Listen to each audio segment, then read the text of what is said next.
에베소서 5장 15절부터 21절까지 말씀 같이 교독하고 말씀 나누겠습니다. 15절 제가 먼저 읽겠습니다. 그런즉 너희가 어떻게 행할지를 자세히 주의하여 지혜 없는 자같이 하지 말고 오직 지혜 있는 자같이 하여 세월을 아끼라. 때가 악하니라. 그러므로 어리석은 자가 되지 말고 오직 주의 뜻이 무엇인가 이해하라. 술 취하지 말라. 이는 방탕한 것이니 오직 성령으로 충만을 받으라. 시와 찬송과 신령한 노래들로 서로 화답하며 너희의 마음으로 주께 노래하며 찬송하며 범사에 우리 주 예수 그리스도의 이름으로 항상 아버지 하나님께 감사하며 함께 읽겠습니다. 그리스도를 경외함으로 피차 복종하라. 아멘. 이것은 하나님의 말씀입니다. 같이 한번 따라해 주십시오. 옛사람을 버리고 새 사람을 입으라. 이제 지난주 4장의 말씀이었고 4장 이후로부터 이제 5장 중반까지 어떤 말씀이 나오냐면 옛 방식이 아니라 새로운 방식으로 어떻게 살아야 되는지를 구체적으로 알려줘야 되잖아요. 그래서 4장 중반 이후부터 5장 중반까지 한 40가지 정도의 겉면의 이야기가 나와요. 같이 한번 따라해 주십시오. 이렇게 하십시오. 한 번 더요. 이렇게 하지 마십시오. 이게 합치면 한 40가지 정도 돼요. 그 내용을 다 살펴보기보다는 그렇게 세세하게 이렇게 하라, 이렇게 하라, 이렇게 하지 말라라고 이야기해 놓고 그것을 어떤 자세와 태도로 해야 되는지를 이야기하는 오늘 본문이 사실은 조금 더 중요합니다. 왜냐하면 말의 내용보다 중요한 게 말하는 사람의 태도잖아요. 그러니까 우리가 말의 기분이 나쁜 게 아니라 사실은 태도의 기분이 나쁜 거죠. 우린 일반적으로 다 그렇죠.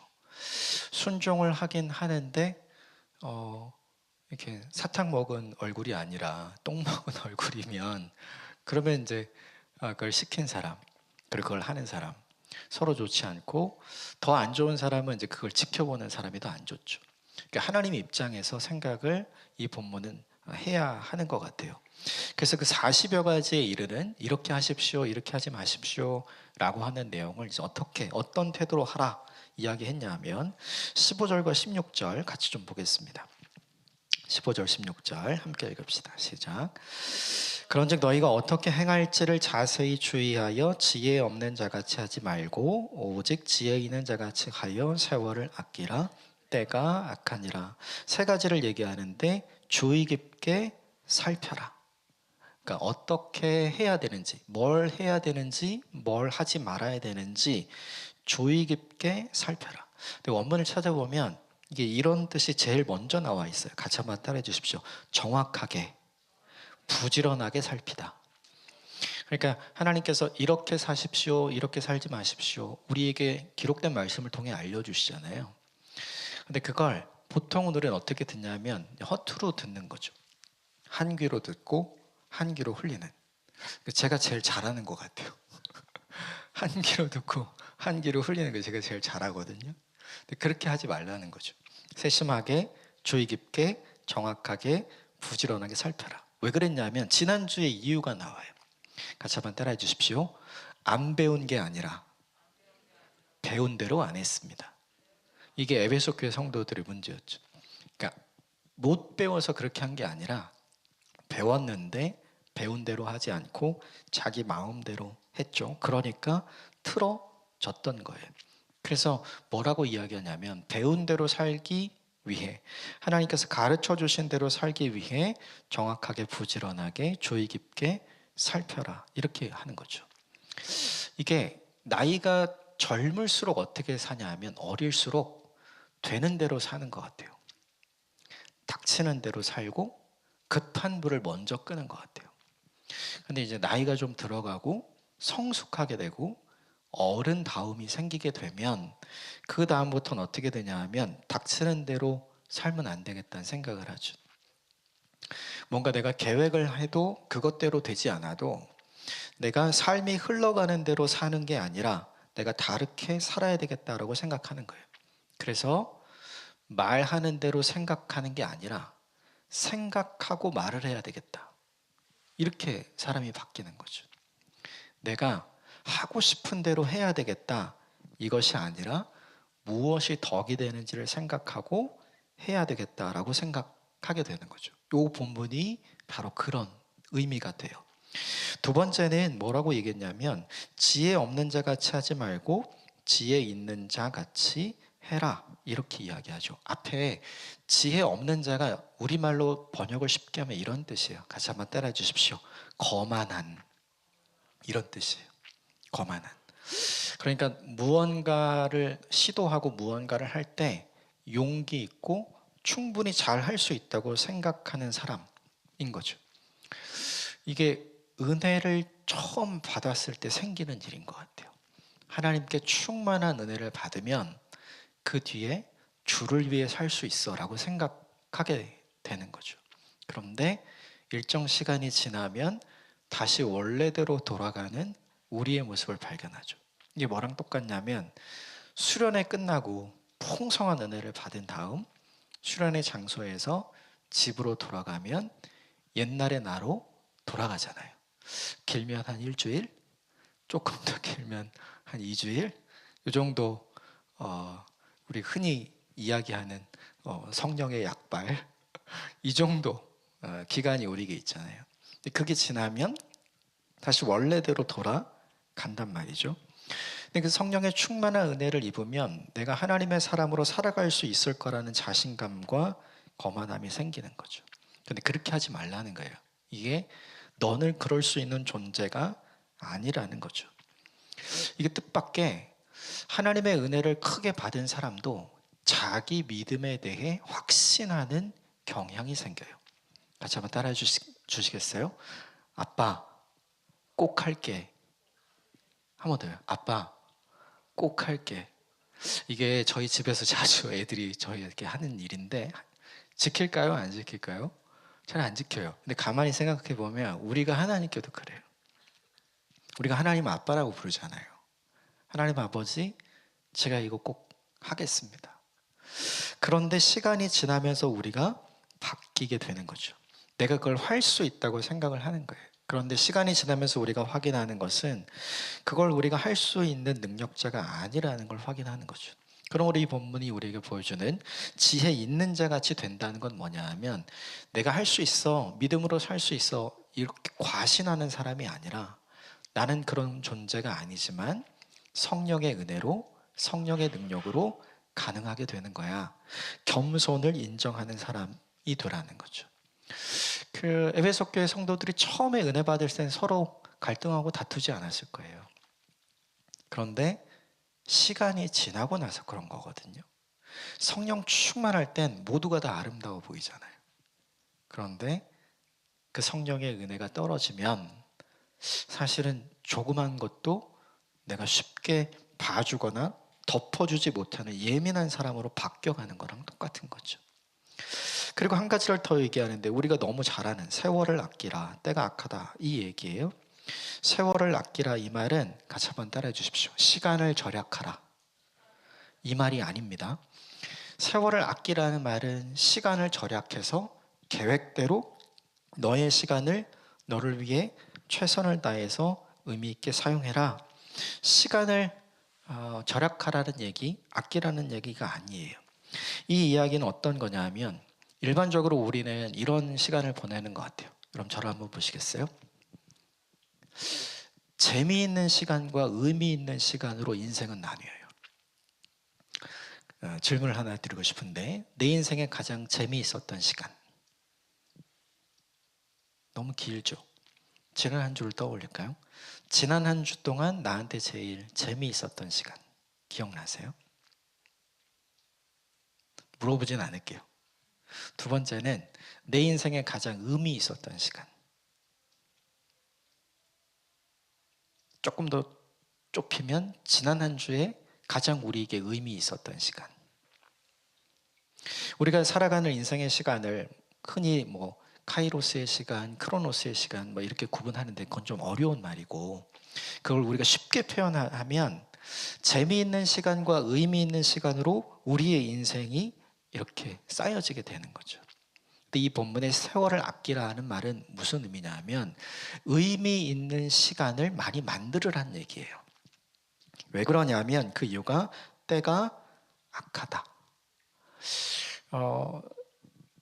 말세가 가까우면 가까울수록, 보통 이 말세는 사실은 상태적인 개념이지만 그러니까 시간으로 생각해서 시간적으로 개념으로 생각을 한다면 말세가 가까우면 사람들이 하는 행동이 뭐죠?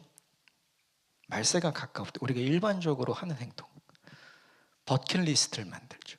내 인생의 말세가 다가오면 사람들은 버킷리스트를 만들어요. 내가 여기는 꼭 가봐야 돼. 내가 이거는 꼭 먹어봐야 돼. 내가 꼭 그건 타봐야 돼. 내가 꼭 거기 올라가 봐야 돼. 내가 꼭 그건 먹어봐야 돼. 내 인생의 시간이 종말을 향해서 찾아갈 때 사람들이 보통 하는 일은 뭐냐 하면 나에게 중요한 일, 나에게 의미 있는 일, 나에게 중요한 일을 하려고 해요. 그런데 우리 거꾸로 생각해 볼 필요가 있어요. 나는 내 인생의 종말을 맞이하는 거지만 이 종말과 더불어 우리는 하나님과 함께하는 새로운 시간을 시작하는 거잖아요. 그럼 내 입장에서는 이 땅에서 내가 마지막으로 하고 싶은 것, 재미있는 것을 누리는 건 나에게 되게 좋은 일이고 의미 있는 일이지만 내 인생의 죽음을 통과하고 내 인생의 종말을 지나서 하나님과 함께하는 영원을 시작하는 시점에서 하나님은 내가 어떻게 살다 오기를 원하실까? 이 관점에서 우리는 생각하고 시간을 바라봐야 한다는 거죠. 일평생을 개인의 재미만을 위해서 살다 온 사람과 일평생을 하나님께 의미 있는 시간으로 자기 인생을 채웠던 사람을 하나님이 딱 놓고 하나님이 똑같이 대한다고 생각을 해보세요. 똑같이. 그럼 그게 과연 하나님일까요? 하나님은 평등하신 분이 아니라 하나님은 공평하신 분이잖아요. 그러니까 이 본문이 알려주는 게 뭐냐 하면 인생의 재미를 추구하는 일은 되게 좋은 거예요. 재미있어야 살맛이 나잖아요. 그런데 재미만을 추구하면 안 된다는 걸 가르쳐 주는 거죠. 너의 인생의 시간을 의미 있는 시간으로 만들으라는 거예요. 그런데 그 의미 있는 시간이 보통 어떤 거냐면 이런 거예요. 자, 여러분, 편안한 인생을 추구하시겠습니까? 불편한 인생을 추구하시겠습니까? 당연히 편안한 거죠. 편안한 게 재밌죠. 즐겁고. 불편한 건 재미없어야 힘들고. 그런데 잘 생각해야 돼요. 편안함 속에 하나님이 보실 때 의미가 있을까요? 불편함 속에 하나님이 보실 때 의미가 있을까요? 예수님의 십자가 지시는 건 편했을까요? 불편했을까요? 일평생 내가 하고 싶은 일을 하는 건 재미있는 일이죠. 그런데 내가 하기 싫은 일, 누군가가 내게 맡겨준 그 일을 하는 건 어떠세요? 이거 되게 싫은 일이죠. 그런데 잘 생각해야 돼요. 하나님의 입장에서 무엇이 의미 있게 되는 것일까? 십자가는 아버지 하나님께서 아들 예수님에게 맡겨주신 거잖아요. 예수님은 마지막에 겟세마네 기도를 드리죠. 십자가를 지는 게 즐거워서 겟세마네 기도를 드린 게 아니었어요. 가능하면 피하고 싶어서 기도를 3번이나 드리거든요. 첫 번째 기도하고 나서 할 수 있을 것 같아요. 근데 막상 현실을 보니까 또 하기 싫거든요. 이거 우리랑 똑같은 거예요. 인생은 시간이 지나면 지날수록 우리는 계속 재미를 추구해요. 세상은 한 번 사는 인생 재미를 추구하다 가라, 이렇게 얘기하는 거예요. 근데 성경은 우리에게 어떻게 얘기하냐면 재미를 추구하는 것은 좋지만 재미만 추구하지 말아라. 의미를 추구해라. 재미만 추구하면 결국 너의 인생은 하나님 앞에서 허비되고 낭비되는 인생이다. 남는 것이 아무것도 없다는 거죠. 근데 의미를 추구하게 되면 하나님 앞에서 무언가를 남기는 인생이 된다는 거예요. 그럼 생각해 보면 왜 이 이야기를 했을까요? 에베소 교회 성도들에게 왜 이 3가지를 얘기했을까요? 아무도 주의 깊게 자기 인생이 어떻게 가야 되는지를 생각을 안 하고요. 아무도 내가 할 수 있어 라는 자신감에 빠져 있고요. 그리고 무엇보다 사람들은 다 자기가 원하는 재미를 추구하는 인생을 살려고 했기 때문이에요. 그런데 하나님 관점은 다르다는 거죠. 재미를 추구하는 게 죄는 아니죠. 그런데 의미를 추구하지 않으면 후회하게 될 거라는 거예요. 예수님이 이 땅에 사셨던 공생의 기간 동안 예수님은 재미를 추구하셨나요? 제자들은 재미를 추구했습니까? 성령 받은 이후의 제자들, 그들은 재미를 추구하는 인생을 살지 않았어요. 주의 일을 하는 게 재밌어졌죠. 그런데 그것은 그들의 인생에 바꿀 수 없는 의미가 되었거든요. 우리는 이렇게 생각하죠. 하고 싶은 것을 하지 못하는 인생을 살면 인생을 낭비하고 인생을 허비한 거다. 너 헛살았어. 이렇게 얘기하잖아요. 근데 하나님 거꾸로 얘기하는 거예요. 네가 하고 싶은 것을 하는 건 재미있고 좋은 일이지만 내가 너에게 의미 있게 맡겨준 인생을 살지 않는 건 그건 바로 너의 인생을 허비하고 낭비하는 것이다. 그래서 오늘 본문의 세월을 아껴라, 의미 있는 시간으로 너의 인생을 건져 올려라 라고 이야기를 하는 거죠. 여러분 같이 한번 따라해 주시겠어요? 재미있어야 시작합니다. 한 번 더요. 의미 있어야 계속합니다. 이 말 어떠세요? 누군가가 이런 말을 했어요. 근데 제가 듣고 보니까 진짜 맞는 말 같아요. 재미있어야 시작하게 되는 거죠. 그런데 그 재미는 한계 효용 체감의 법칙에 의해서 일정 기간 재미를 누리다가 재미없어져요, 이제는. 그 다음에 또 다른 재미를 찾죠. 이게 우리인 거죠. 인생은 무엇으로 채워져야 되냐면 재미뿐만 아니라 의미가 채워져야 한다는 걸 이 본문이 알려주죠. 그러면 우리에게 중요하게 발견해야 될 게 있어요. 같이 한번 따라해 주십시오. 무엇이 나에게 의미 있는 것인가? 이걸 찾아야 돼요. 인생을 살아가면서 무엇이 나에게 의미 있는 것인가? 이걸 찾아야 되고 하나를 더 찾아야 돼요. 같이 한번 따라해 주십시오. 무엇이 하나님께 의미 있는 것인가? 이걸 찾아야 돼요. 나에게 의미 있는 것도 찾아야 되고 하나님께 의미 있는 것도 찾아야 합니다. 그래서 그 의미 있는 것을 추구할 때 그게 진짜 재미있으면 놀라운 인생이 되겠죠. 하나님이 정말 기뻐하시는 인생. 에베소 교회 성도들에게 하나님께서 이런 삶을 살았으면 하고 이 본문을 기록해 놓은 거예요. 똑같이 오늘 이 시대를 살아가는 우리에게도 마찬가지죠. 그래서 이번 한 주를 살아가면서 이 두 가지를 생각해 보시면 좋겠어요. 무엇이 나에게 의미 있고 무엇이 하나님께 의미가 있을 것인가. 이런 거 있는 것 같아요. 나한테는 의미가 있는데 하나님께는 전혀 의미가 없는 거. 그건 우리가 추구하지 않아도 되는 거잖아요. 그러니까 그렇게 재미를 추구하다가 일정 순간에 인생의 방향을 바꾸면 되겠죠. 그러나 우리가 절대로 바꾸지 말아야 될 게 뭐냐면 무엇이 하나님께 의미가 있는가. 이것을 발견하는 저와 여러분이 되시기를 주님의 이름으로 축복합니다. 17절 말씀 같이 볼까요? 17절 같이 읽겠습니다. 시작. 그러므로 어리석은 자가 되지 말고 오직 주의 뜻이 무엇인가 이해하라. 오직 뭐 하래요? 주의 뜻이 무엇인가 이해하라. 저 말이 무슨 말일까요? 저 말은 사실은 되게 쉬운 말이에요. 같이 한번 따라해 주십시오. 주님이라면 어떻게 하셨을까? 이거 생각하라는 거죠. 여러분 예수 그리스도를 믿음으로 고백함으로 하나님께서 우리에게 주시는 구원의 은혜가 저와 여러분 모두에게 임하는 거 맞습니까? 대답해 보세요. 맞습니까? 맞죠? 예수 그리스도로 하나님의 구원의 은혜가 우리에게 임하는 거 맞죠?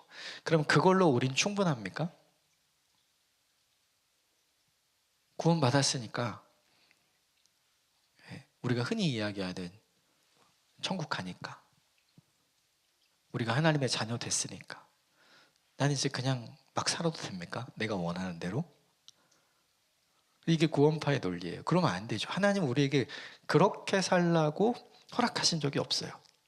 출애굽 시켜놓고 애굽에서 꺼내놓고 하나님이 뭘 주시죠? 율법을 주시죠. 너는 이제 내 백성이야. 넌 자유를 얻었어. 이제는 이렇게 살았으면 좋겠어. 똑같아요. 예수 그리스도의 십자가의 은혜로 우리가 흔히 알고 이야기하는 우리의 과거의 죄, 우리의 현재의 죄, 우리의 미래의 죄가 이미 다 용서받았어요. 그런데 그걸로 그 사실로 자기에게 유익을 삼는 사람들이 1세기 초대교회에 있었죠. 대표적인 사람들이 갈라디아서에 나오는 갈라디아 교회의 성도들이었어요. 자유로 육체의 기회를 삼는 사람. 나는 구원받았으니까 이제 내 마음대로 살다가 내가 원하는 거, 재미있는 거 추구하다가 나는 그냥 하나님 나라 가면 돼. 이렇게 생각했던 사람들이 있었던 거죠. 그런데 오늘 이 본문은 그렇게 살면 안 된다는 걸 보여주는 거예요. 하나님이 원하시는 삶은 그런 삶이 아니다. 가끔씩 저희 두 아이를 이렇게 봐요. 큰애랑 작은 애를 이렇게 보면서 생각하게 되는 게 있어요. 쟤네가 어떤 인생을 살게 될까? 이런 생각을 해보게 되거든요. 저의 바람은 되는 대로 안 살았으면 좋겠다. 손가락질 받는 인생 안 됐으면 좋겠다. 본인이 원하는 꿈을 이루는 인생 살았으면 좋겠다. 무엇보다 하나님을 기억하고 하나님 예배하는 인생을 살았으면 좋겠다. 이건 다 제 마음이잖아요. 지들 마음은 안 그러겠죠. 이거 다 제 마음이잖아요. 이게 똑같아요. 하나님과 똑같은 거예요. 하나님이 우리에게 이렇게 살았으면 좋겠어 라는 게 있거든요. 그런데 우리 마음은 그렇지가 않은 거죠. 그래서 하나님이 뭘 주시냐면 너 내 입장에서 생각해야 돼. 내 입장에서 생각해야 돼. 이걸 알려주시는 거예요. 자기들 입장에서는 에베소 교회 성도들은 제가 잘못했고 얘가 잘못했어요. 유대인 그리스도인들은 이방인 그리스도인들이 잘못됐고 이방인 그리스도인들은 유대인 그리스도인이 잘못된 거죠. 그래서 서로 막 싸우는 거예요. 근데 하나님의 입장에서는 그렇게 싸우지 않았으면 좋겠거든요. 저희 집에도 많진 않지만 가끔 큰애와 둘째가 이렇게 싸우려는 어떤 그런 모습을 보일 때가 있어요. 그러면 엄마는 가만둬요. 할렐루야. 누가 개입하면 제가 개입을 해요. 저는 그걸 잘 못 참더라고요. 둘이 다투는 거를 제가 잘 못 참아요. 제가 잘 못 참아서 제가 즉각적으로 개입을 해서 싸우지 않게 해놓거든요. 근데 그렇다고 둘 사이가 좋아지는 건 아니더라고요. 여러분 생각해야 돼요. 에베소 교회 성도들이 유대인 그리스도인, 이방인 그리스도인이 서로 막 분쟁하고 다툼할 때 하나님께서 즉각적으로 막 뭘 해주시면 평화가 임하고 서로 좋을 것 같죠? 아니요, 안 그래요. 누군가가 화해를 시키면 표면적으로는 화해가 일어나지만 내면적으로는 화해가 일어나지 않아요. 서로 싸우는데 야 너 일로 와. 너 일로 와. 미안하다 그래. 너 미안하다 그래. 자 악수. 서로 안고. 그렇게 하면 표면적으로는 화해가 되는 것 같죠. 그런데 내면적으로는요. 하기 싫은데 억지로 그냥 해주는 거거든요. 그리고 나선 어떤 생각을 해요? 너 나중에 봐. 이렇게 되는 거죠. 우리가 그런 형태로 그런 방식으로 인생을 사는 거예요. 이 방식에 없는 게 뭐냐 하면 주님이라면 어떻게 하셨을까? 이게 빠진 거죠. 아빠라면 어떻게 할까? 엄마라면 어떻게 할까? 이게 빠지는 거예요. 그러면서 사람들은 항상 생각하죠. 내 뜻대로 내가 원하는 일을 하는데 하나님이 도우셨으면. 그러나 성경 끊임없이 그것과는 반대되는 이야기를 해요. 하나님의 뜻대로 우리가 기꺼이 하나님이 원하시는 일에 헌신했으면 라는 이야기를 하죠. 끊임없이 서로 반대되는 이야기를 해요. 그 반대되는 이야기 속에서 우리가 해야 할 일은 뭐냐면 주님이라면 뭘 원할까? 이걸 생각하면 귀하고 바른 선택을 할 수 있는 인생이 되는 거죠. 요한복음 7장 17절에 이런 말씀이 있어요. 요한복음 7장 17절 말씀 같이 한번 읽어봅시다. 시작. 누구든지 이 가르침이 하나님에게서 난 것인지 내가 내 마음대로 말하는 것인지를 알 것이다. 저게 새 번역이에요. 새 번역이 훨씬 좋더라고요. 누구든지 하나님의 뜻을 따르려는 사람은 자기가 안 돼요, 모른대요. 안 돼요. 하나님의 뜻을 모르지 않는다는 거죠. 사람들은 다 하나님의 뜻을 안 돼요. 그러면 저 이야기를 왜 했을까요? 하나님의 뜻을 모르는 사람이 존재하는 게 아니라 하나님의 뜻을 받아들이고 싶지 않은 사람과 하나님의 뜻을 모르는 척하는 두 종류의 사람이 있기 때문에 그래요. 신자들 중에. 이방인 그리스도인들과 유대인 그리스도인들이 서로 함께 화해하면서 평화를 나누고 잘 지내기를 원하는 하나님의 뜻을 서로 모르지 않는 거예요. 그런데 그렇게 하고 싶지 않고 모르는 척하는 거죠. 우리도 마찬가지. 하나님이 내 인생에 뭘 원하실까? 우리 결코 모르지 않아요. 그런데 모르는 척해요. 하기 싫거든요. 못 본 척해요. 하기 싫거든요. 오랫동안 제가 그랬던 것 같아요. 그런데 하나님은 저로 하여금, 하나님은 우리로 하여금 어떤 선택을 하기를 원하냐면 그렇게 안 했으면 좋겠어. 이 선택을 우리에게 스스로 하게 하기를 원하시는 거죠. 이런 걸 보면 하나님은 참 인격적이에요. 제가 저희 집에서 제일 많이 하는 말이 뭔가 생각해 보니까 이거 해, 저거 해. 야, 이런 거더라고요. 이거 했으면 좋겠어, 저거 했으면 좋겠어. 이게 아니라 이거 해, 저거 해 다 시키더라고요.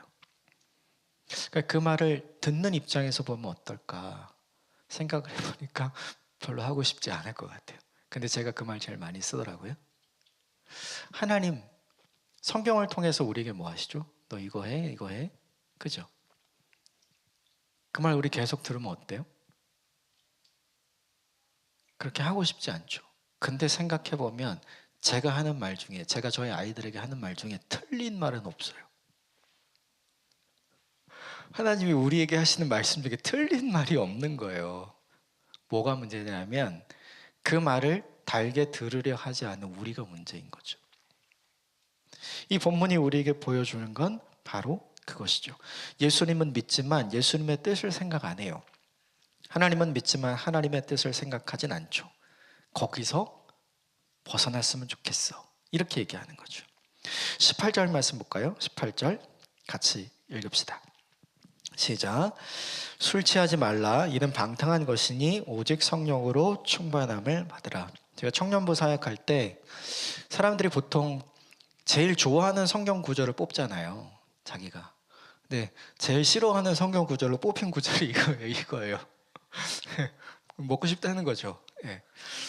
술 취하지 말라. 이는 방탕한 것이니 오직 성령의 충만함을 받으라. 이걸 세번역으로 번역하면 이런 말씀이에요. 술 취하지 마십시오. 거기에 방탕함이 있습니다. 우리가 다 알잖아요. 술에 취하면 사람이 어떻게 되는지. 그렇죠? 주사 부리는 사람 많고 길바닥에 누워서 자는 사람도 많고 그리고 서로 다투는 사람도 많고 큰 소리 치는 사람도 많고 그리고 서로 막 욕하면서 싸우는 사람도 많은 거죠. 근데 이건 그냥 술 문제가 아니라 이게 무엇에 지배를 받느냐의 문제예요. 술을 계속 먹으면 사실은 내가 술을 지배하는 것 같지만 나중에 술이 나를 지배해서 그렇게 되는 거잖아요. 그래서 이 본문은 거꾸로 얘기하는 거예요. 술 취하지 말라. 이는 방탕한 것이니 오직 성령으로 충만함을 받으라는 술 취하지 말고 성령에 취해라. 술의 지배를 받지 말고 성령의 지배를 받아라. 이렇게 생각하시면 될 것 같아요. 그러면 이 말을 왜 했을까 생각해야죠. 왜 에베소 교인들에게 술 취하지 말고 성령의 충만함을 받으라고 했을까? 성령의 충만함을 받으면 나오면 안 되는 행동들이 나왔기 때문에 그래요. 자, 여러분 저를 보실까요? 제가 성령에 충만해요? 그러면 사랑합니까?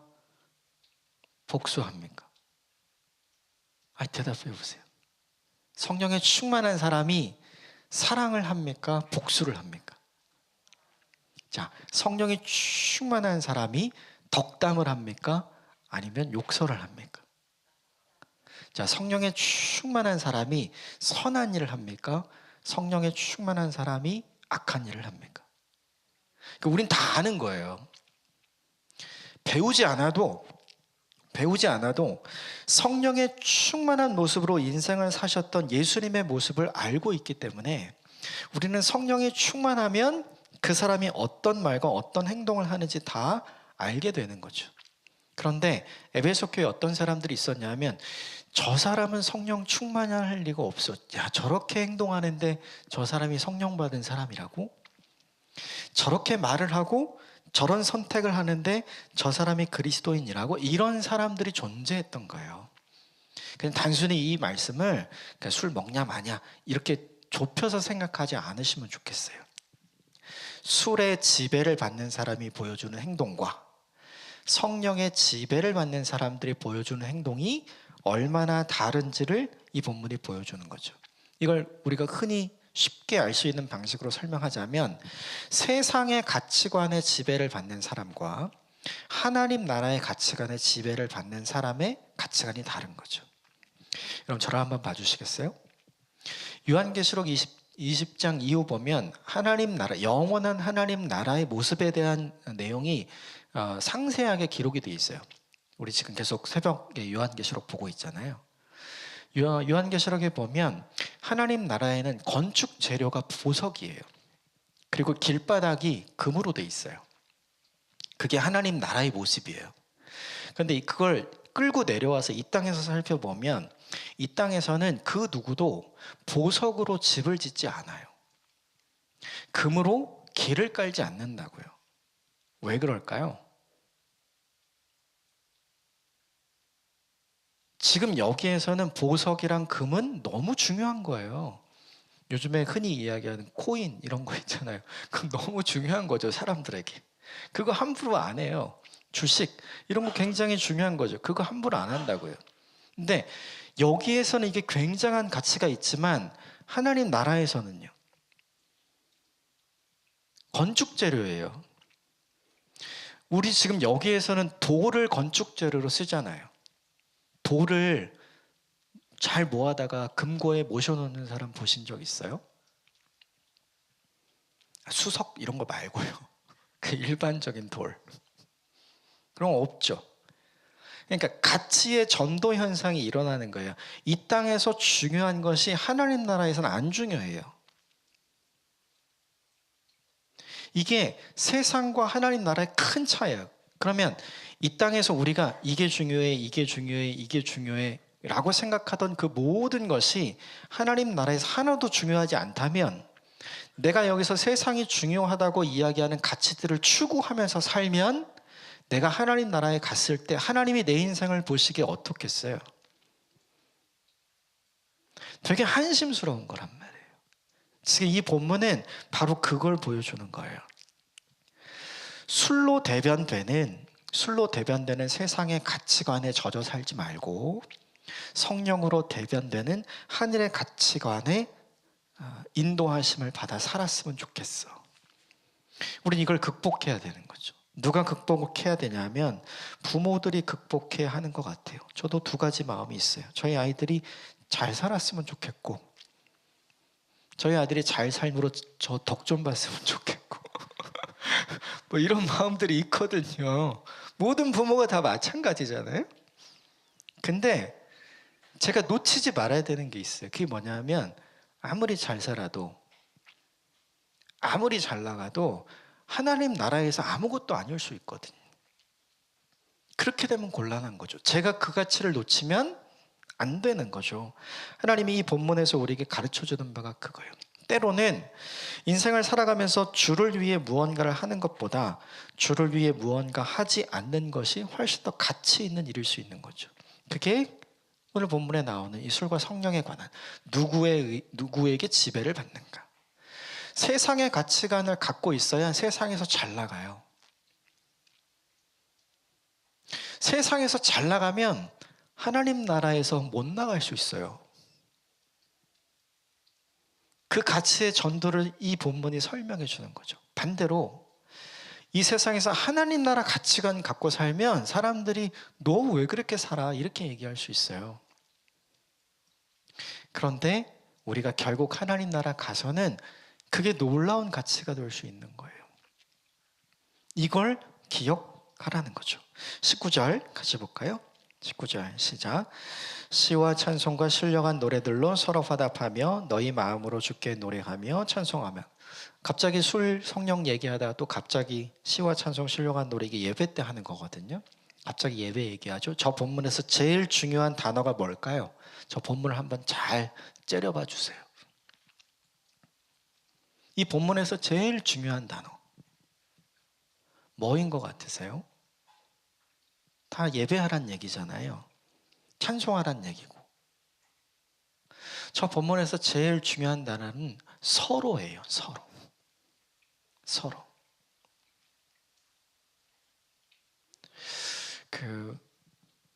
싫은 사람이 생기면 같은 공간에 있는 것도 싫잖아요.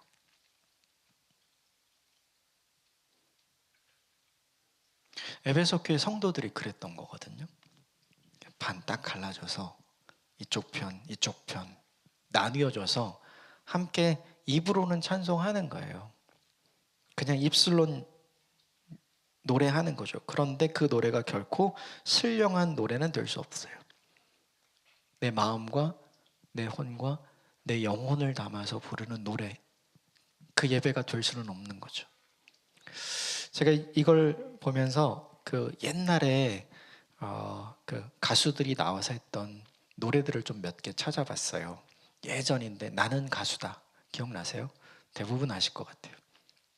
거기 나와서 노래하는 사람들 보면 다 자기 노래에 혼을 담죠. 그래서 그 노래를 듣는 사람이 막 울어요. 그러니까 세상에서 노래하는 사람이 그런 방식으로 노래를 하는 거예요. 근데 우리를 생각해 보면 예배할 때 우리는 어떻게 하는가? 여러분 저를 좀 봐주시겠어요? 우리 저 뒤에 중딩들 저를 한번 봐주시겠어요? 하나님이 창조하신 이 세상의 모든 피조물 중에 하나님을 하나님으로 인식하고 하나님을 하나님으로 고백하고 하나님께 마음과 뜻과 정성을 모아서 찬송할 수 있는 존재는 사람밖에 없어요. 유일하게 우리만 할 수 있는 거예요.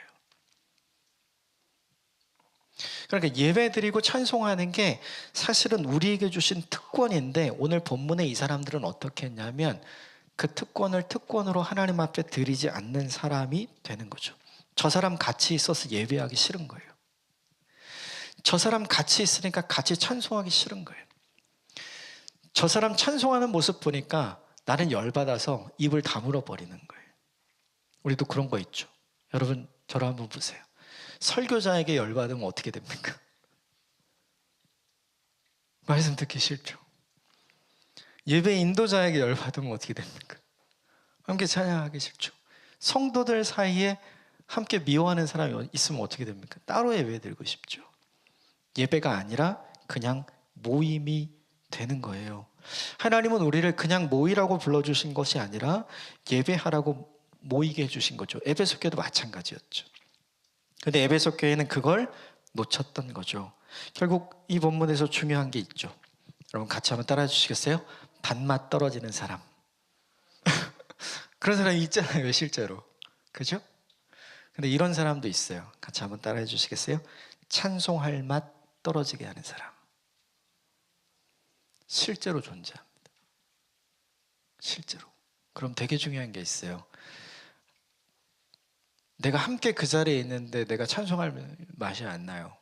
예배드릴 기분이 아니게 돼요. 그러면 그의 잘못일까요? 나의 잘못일까요? 둘 다 잘못한 거겠죠. 근데 하나님은 나에게 뭘 말씀하실까요? 제가 잘못한 거니까 너 괜찮아 이렇게 말씀하실까요? 예, 너 좀 넓어져야 되지 않겠니? 너 좀 깊어져야 되지 않겠니? 이렇게 말씀하실까요?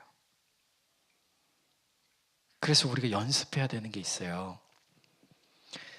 나랑 잘 안 맞는 사람하고 같이 공동체를 해봐야 돼요. 내가 싫어하는 사람하고 같이 엮여서 살아봐야 돼요. 우리 이거 굉장히 힘들어 하거든요. 근데 그걸 통해야 결국 우리가 어떤 사람이 되냐면 더 넓고 더 깊게 하나님을 하나님으로 인정할 수 있는 우리 삶으로 예배를 드릴 수 있는 예배자가 되는 거죠. 이 본문이 그걸 가르쳐 주는 거예요. 사람들은 다 하나님 저 인간 좀 없애주세요 이런 기도했겠죠. 에베소 교회 교인들은. 근데 아니요. 그게 아니라 그가 없어질 문제가 아니라 그는 하나님이 다루실 문제고 내가 넓어지고 내가 깊어지고 내가 변해야 할 문제인 거죠. 그래서 마지막으로 이렇게 얘기했어요. 20절 21절 같이 읽읍시다. 시작. 범사에 우리 주 예수 그리스도의 이름으로 항상 아버지 하나님께 감사하며 그리스도를 경외함으로 피차 복종하라.